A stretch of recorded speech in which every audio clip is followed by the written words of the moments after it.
sorry. ମୁଁ ସମ୍ଭାଳି ପାରୁନି ମମ୍ମି।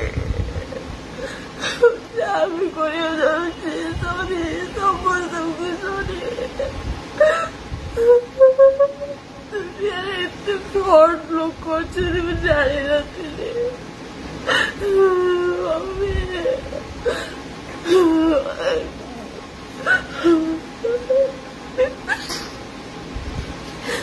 5 ବର୍ଷ ରିଲେସନରେ ରହିକି ବି ଏବେ ମାର୍ଚ୍ଚ 1ରେ ବାହା ହେଇଥିଲି।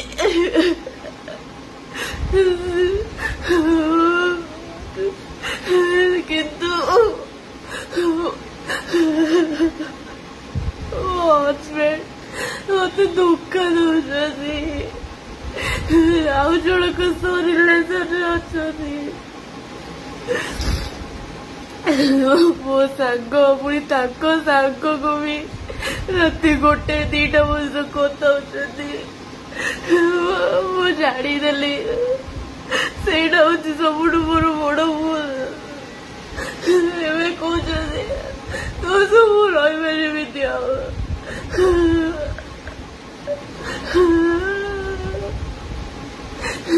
डिवोर्स, अरे यार वो बहुत कष्ट सही यार छुट्ट बड़ू।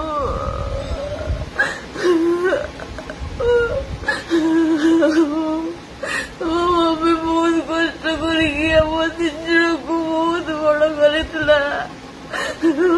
भावु नथी एमती बहुत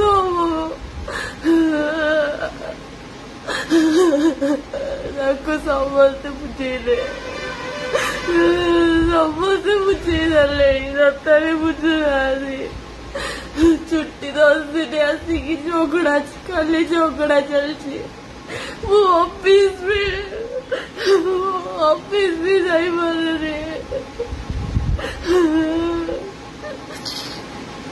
ताको भाई भी पूछे कौन अरे सी एत दिन आसती मो सहित टाइम स्पेंड भी करना।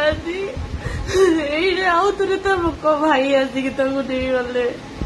मु कहली मु भी जीवी तोते भी मत कहते ते लगुच तोर भाया रिलेसन आम रही पार कौन कर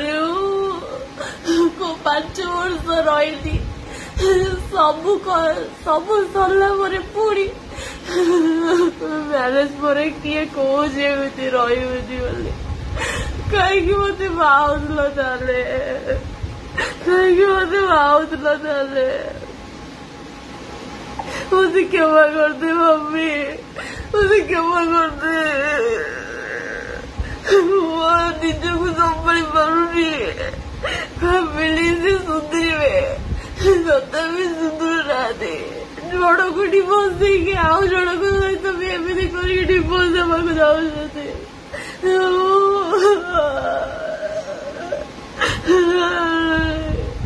ये गोटे फ्रॉड मोस थाना को भी जाई से बुझेले तोते भी सही गोटे कथा ये गोटे कथा निजक संभाली पारनी मम्मी।